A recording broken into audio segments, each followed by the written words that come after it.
Jurusita tak berani masuk. Eksekusi rumah Guru Soekarno gagal dijaga sekelompok orang. Pihak jurusita dari Pengadilan Negeri Jakarta Selatan memilih mundur dan batal melakukan eksekusi rumah Guru Soekarno di Jakarta Selatan pada Kamis 3 Agustus 2023. Dibatalkannya eksekusi lantaran jurusita tak berani masuk ke lokasi lantaran menyebutkan kondisi di rumah Guru Soekarno di Jalan Sriwijaya 3 itu tidak kondusif. Pejabat Humas Pengadilan Negeri Jakarta Selatan, Chuyamto, mengatakan bahwa alasan batal eksekusi itu dikarenakan kondisinya tidak kondusif setelah jurusita mendekati lokasi objek eksekusi.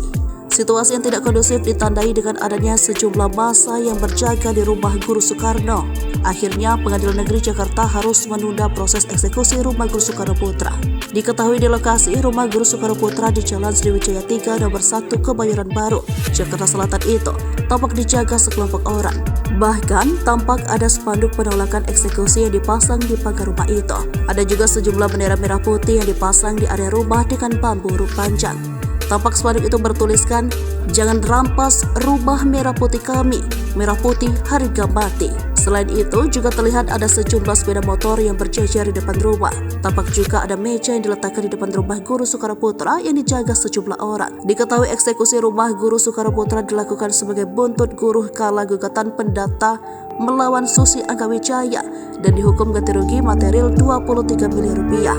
Setahun sebelumnya, Guru Soekarno Putra sudah diminta meninggalkan rumah yang terletak di Jalan Sriwijaya, kawasan Wijaya, Jakarta Selatan dan menyerahkan kepada Susi. Peringatan untuk mengosongkan rumah bahkan sudah diberikan lebih dari 3 kali, yaitu sejak 2020.